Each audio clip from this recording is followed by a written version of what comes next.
हुज़ूर server कायनात मग़फ़र मौजूदात हबीब किबरिया अहमद मुज्तबा जनाब मुहम्मद मुस्तफ़ा सल्लल्लाहु अलैहि वसल्लम की बारगाह अक़दस में हदिया दुरूद व सलाम अर्ज़ करने के बाद मुअज़्ज़ज़ सामीन मोहतरम, अल्लाह रब्बुल इज़्ज़त का करोड़ मरतबा शुक्र है कि जिसने जुमातुल मुबारक की इन बाबरकत साअतों में अपने मुक़द्दस घर में हाज़िरी की तौफ़ीक़ अता फ़रमाई। अल्लाह रब्बुल इज़्ज़त की बारगाह में दुआ है कि खालिक़ कायनात हमारा यहाँ मिल बैठना अपनी बारगाह में कबूल फरमाए। कुरान मजीद फ़ुरक़ान हमीद की एक आया करीमा आपके सामने तिलावत करने का शर्फ़ हासिल किया है। इसका तर्जमा अर्ज़ करने से पहले यह आया करीमा किस मौके पर नाज़िल हुई, इसका शान नुज़ूल अर्ज़ करूँगा। अल्लाह रब्बुल इज़्ज़त हक़ बयानी की तौफ़ीक़ अता फ़रमाए, मुझे और आपको सुन सुना के अमल की तौफ़ीक़ अता फ़रमाए।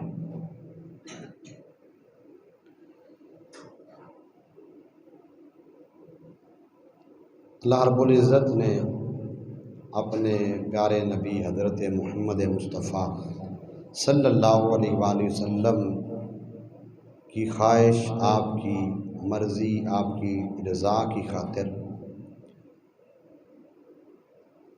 खाना काबा को मुसलमानों का किबला बनाया। तो यहूदियों ने ये बात कहना शुरू कर दी कि मुसलमानों के लिए जो किबला बनाया गया है वो किबला बैतुल मुक़द्दस से अफजल नहीं है, क्योंकि दुनिया में सबसे पहले जो घर बनाया गया था वो बैतुल मुक़द्दस था। इसलिए खाना काबा से बैतुल्लाह से ज़्यादा बैतुल मुक़द्दस की शान है। तो मुसलमानों के लिए ये कौन सी शान की बात है कि इनका किबला बैतुल्लाह बन गया। शान तो हमारी है, मुकाम तो हमारा है कि हमारा किबला जो है वो बैतुल मुक़द्दस है, जो दुनिया में सबसे पहले बनाया गया था। अब ये एतराज़ था यहूदियों का, जवाब अल्लाह रब्बुल इज़्ज़त ने इरशाद फरमाया। तुम कहते हो कि बैतुल मुक़द्दस जो है ये सबसे पहला घर है, लेकिन तुम्हारे रब के नज़दीक और तुम्हारे रब ने इस ज़मीन पर सबसे पहले जो घर बनाया वो घर बैतुल मुक़द्दस नहीं बल्कि खाना काबा है। इन्ना अव्वला बैतियुम वुदिअ लिन्नास, बेशक जो सबसे पहले घर बनाया गया लोगों के लिए, लल्लज़ी बिबक्कता मुबारकन, वो बरकतों वाला घर मक्का मुकरमा में है। अल्लाह ताला ने सबसे पहले जिस शहर में खाना काबा है उसका तारुफ करवाया, उसका नाम लिया, ताकि बात वाज़े हो जाए कि किस काबे की बात हो रही है, कौन सा काबा।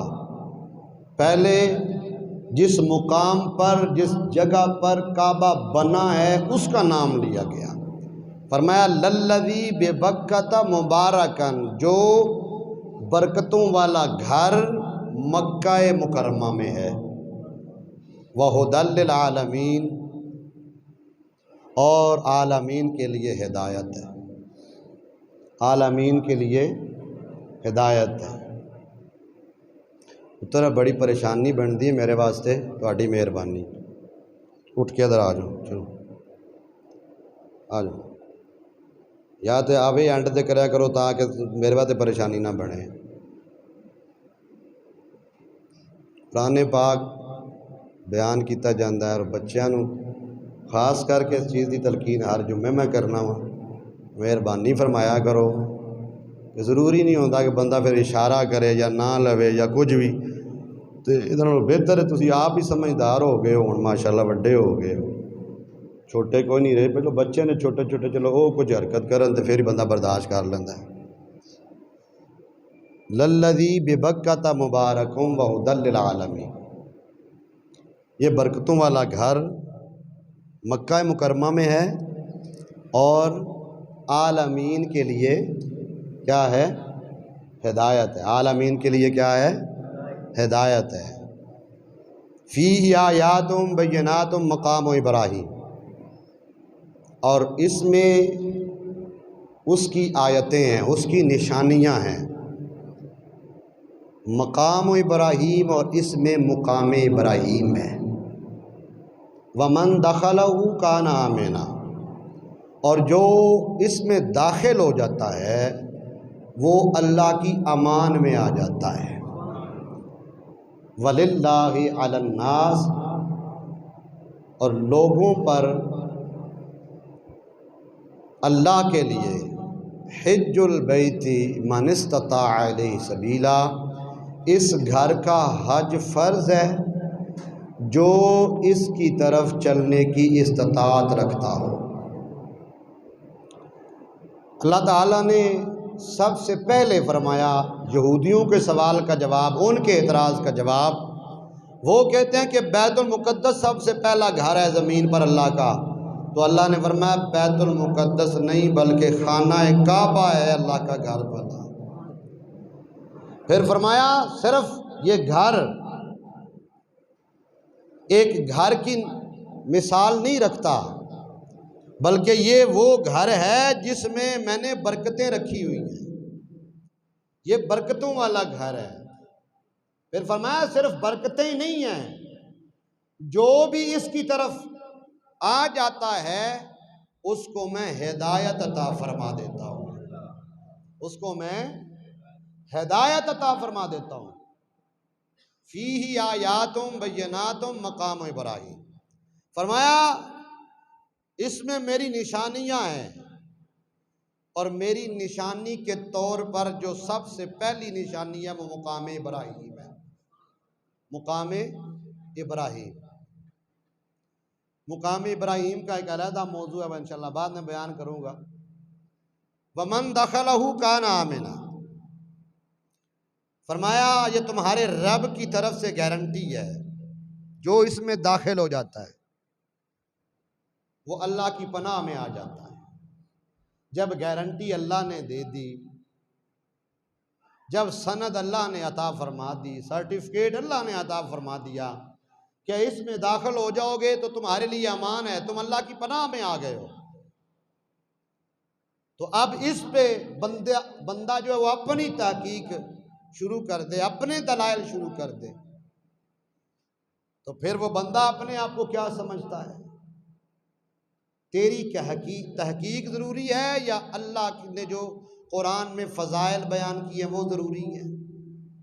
यहाँ पे कैद नहीं है कि फ़लाँ मुश्किल और मुसीबत अगर आए तो तुम खाना काबा में आ जाओ तो अल्लाह की पनाह में आ जाओगे। अल्लाह ने फरमाया मुतलकन, फरमाया जो भी परेशानी हो, जैसी भी परेशानी हो, जैसी भी मुश्किल हो, जैसी भी मुसीबत हो, अल्लाह के घर में आ जाओ, तुम अल्लाह की पनाह में आ जाओगे, अल्लाह की पनाह में आ जाओगे। और ये घर कैसी शान का मालिक घर है, ये घर जिसके बारे में नबी करीम सल्लल्लाहु अलैहि वसल्लम ने इरशाद फरमाया, जो खाना काबा को पहली नज़र देखता है, जब खाना काबा पर पहली नज़र पड़ती है तो उसकी शान, उसका मुकाम, उसका मर्तबा क्या है? फरमाया उस वक़्त जो भी तुम दुआ मांगोगे ना, अल्लाह तुम्हारी दुआ को कबूल फरमा देगा। अल्लाह तुम्हारी दुआ को, बंदा गौर तो करे यार, वो रब कितना करीम है, कितना मेहरबान है वो रब, हमारे लिए कितने बख्शिश के ज़राए बनाए कि तुम मेरी बारगाह से बख्शिश मांग सकते हो।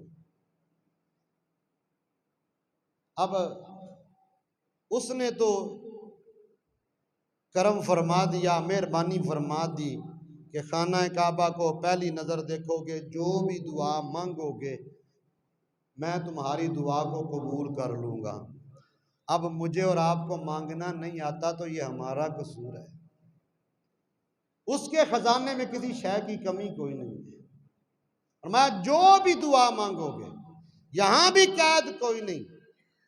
फरमाया दुनिया की जो भी जायज़ दुआ मांगना चाहते हो वो मांगो, मैं तुम्हारा रब तुम्हारी दुआ को कबूल कर। सुभान अल्लाह, कह दो, कोई बात नहीं। अब नबी करीम सल्लल्लाहु अलैहि वसल्लम ने एक दुआ तालीम फरमाई है और वो दुआ है कुरान पाक में। वो दुआ कहाँ है? कुरान पाक।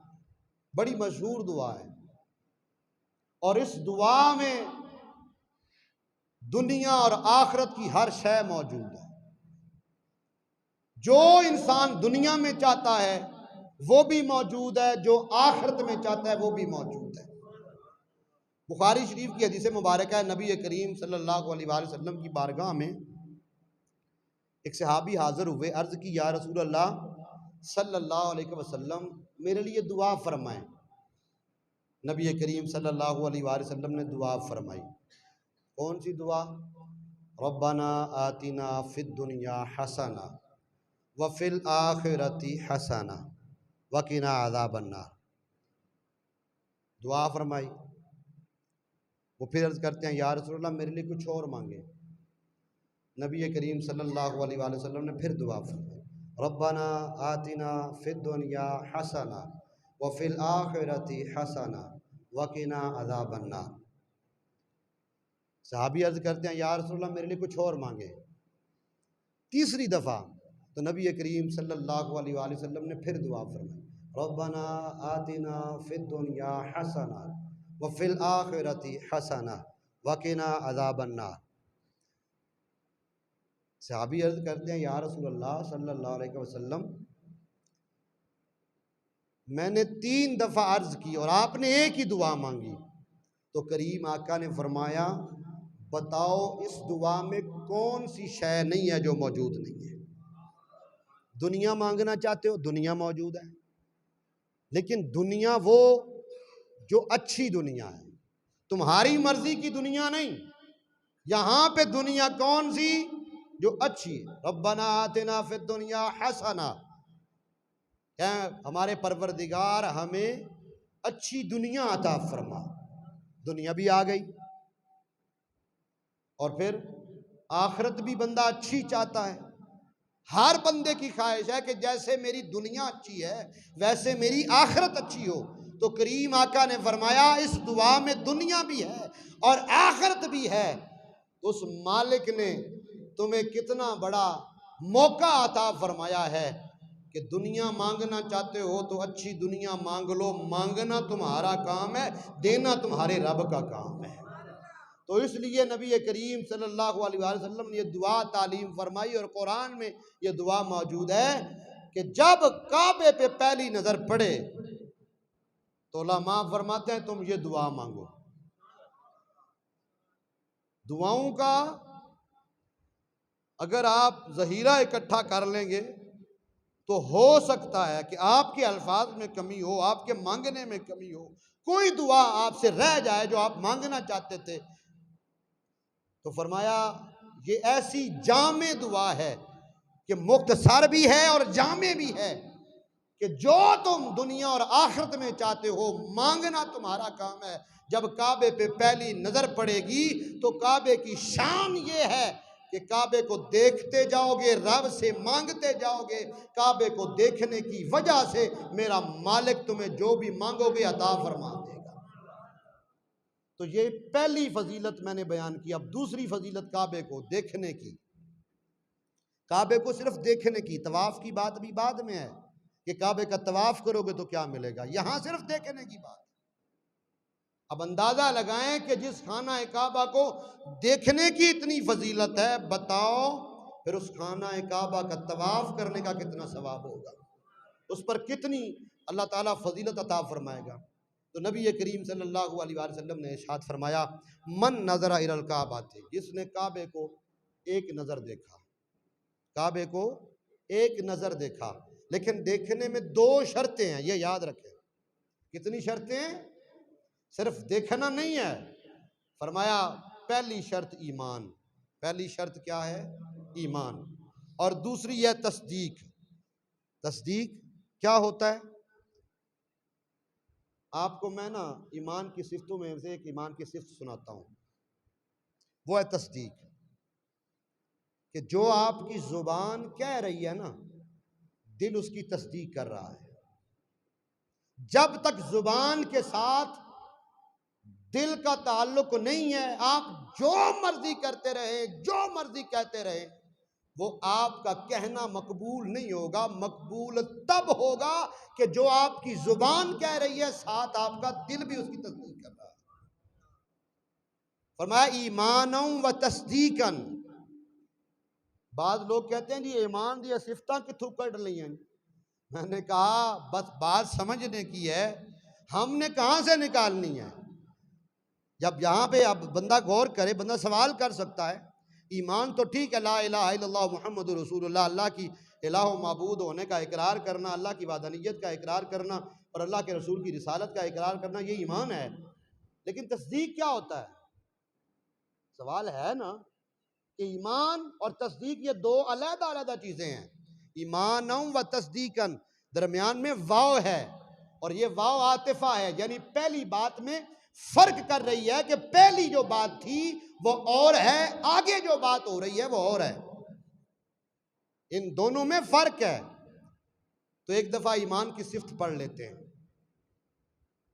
आमन्तु बिल्लाहि व मलाइकतिही व कुतुबिही व रुसुलिही वल यौमिल आखिरि वल क़द्रि खैरिही व शर्रिही मिनल्लाहि तआला वल बअसी बअदल मौत। आमन्तु बिल्लाहि कमा हुवा बिअस्माइही व सिफातिही वक़बिलतु जमीअ अहकामिही इक़रारुम बिल्लिसानि व तस्दीक़ुम बिलक़ल्ब।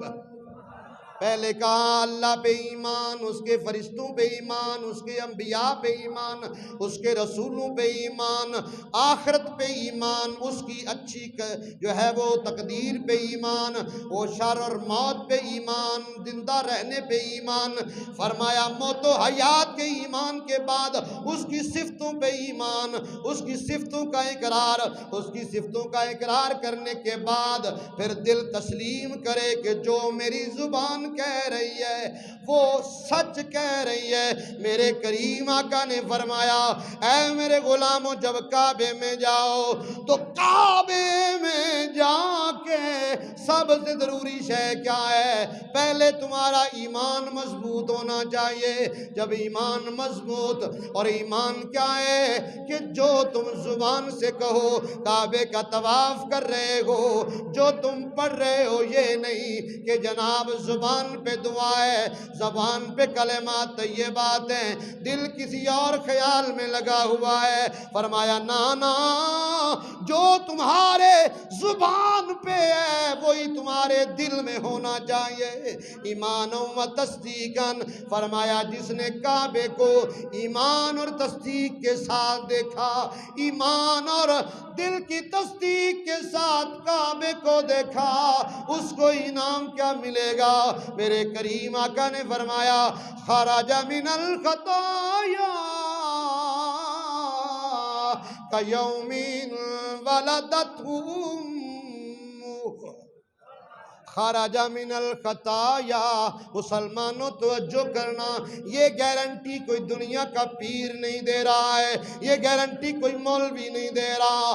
पीर मुफ्ती मौलवी की बात में शक हो सकता है, पर करीम आका मदीने के ताजदार वद्दुहा के मुखड़े वाले वल्लैल की जुल्फों वाले मा ज़ागल बसरु वमा तगा के प्यारे प्यारे नैनों वाले यदुल्ला के गोरे गोरे हाथों वाले अलम नसरा के सीने वाले सोने आका मदीने वाले मेरे करीम आका की जुबान वो जुबान मुकद्दस है जिसको कुरान ने बयान फरमाया फरमाया वमा यनतिकु अनिल गवा इन हुवा इल्ला वहयुन यूहा वमा यंतिकु अनिल हवा। मेरा महबूब अपनी मर्जी से नहीं बोलता, जब भी बोलता है अल्लाह की वही होती है। तो करीम आका की बात हक और सच है। मेरे करीम आका के सहाबी जरा तवज्जो करना, मैं हुजूर की बात पर गुफ्तगू इसलिए कर रहा हूँ ताकि हमारा ईमान मजबूत हो जाए। करीम आका के सहाबी हुजूर की मजलिस में बैठा करते थे, जो हुजूर बयान करते वो लिख लिया करते थे। एक मर्तबा मेरे करीम आका ने देखा कि गुलाम कुछ नहीं लिख रहे, खामोशी से बैठे हैं। मेरे करीम आका ने फरमाया, ओ मेरे गुलाम, जो मैं बयान करता था तू लिख लेता था, आज तू लिख नहीं रहा। उसने कहा, या रसूल अल्लाह, मेरे जहन में ख्याल ये आया, हो सकता है कभी कभी आप अपनी मर्जी से अपनी ख्वाहिश से कोई बात करते हो, तो हो सकता है उस बात में कोई शक हो। मेरे करीम आका ने फरमाया, ओ मेरे गुलाम, मैं उस वक्त तक बोलता ही नहीं जब तक मेरे रब की मर्जी ना हो। मैं जो भी बोलता हूँ हक और सच बोलता हूँ, इसलिए तू दिल खोल के लिखा कर, ईमान मजबूत करके लिखा कर। मेरी जुबान से हक निकलता है, हक के सिवा कुछ नहीं निकलता है। तो ये मेरे करीम आका का फरमाने आली शान। मेरे करीम आका ने फरमाया, खराजा मिनल खताया कयाउमिन वलदतहु।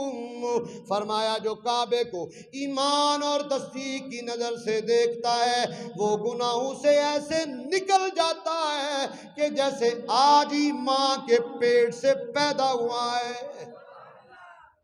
वो गुनाहों से ऐसे निकल जाता है जैसे आज ही माँ के पेट से पैदा हुआ है। ये उसकी शान है जो काबे को देख रहा है, जो काबे को देख रहा है, और जो काबे का हज करके वापस आता है उसकी शान क्या है। हज के लिए शर्त क्या है? हज के लिए सबसे पहली शर्त, वलिल्लाहि अलन्नासि हिज्जुल बैत। ये कुरान है। फरमाया, जो अल्लाह के लिए, किसके लिए?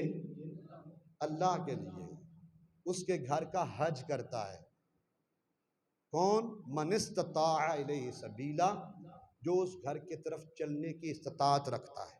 शर्त यह है कि उसके पास ज़्यादा राह हो, चलने की ताकत रखता हो, और वो अल्लाह के लिए हज करे। किसके लिए? लोगों को दिखाने के लिए हज ना करे। दो बंदे सफ़र कर रहे थे, तो एक ने पूछा कि आपका नाम क्या है? तो उसने कहा, जी हाजी गुलाम रसूल। तो उसने कहा, जी आपका नाम क्या है? तो उसने कहा, जी नमाजी गुलाम मोहम्मद। वो बंदा ना हंस के कहता है, ये कैसा नाम है, नमाजी गुलाम मोहम्मद तो आज तक सुना कोई नहीं है। उसने कहा, हुजूर, आपने सिर्फ एक फ़र्ज अदा किया और साथ अपना नाम लगा लिया हाजी, तो मैं तो दिन में 5 फ़र्ज अदा करना, मेरा तेरे नालों ज़्यादा हक बनता कि मैं नमाजी नाल लाऊं। एक है दुनिया को दिखाने के लिए और एक है अल्लाह की रज़ा के लिए। कि अल्लाह की रज़ा के लिए जो हज करके आता है उसकी शान, उसका मुकाम क्या है? मन हज्ज लिल्लाहि, जिसने अल्लाह के लिए हज किया, फलम यरफुस वलम यफसुक, और फिस्को फजूर से दूर रहा।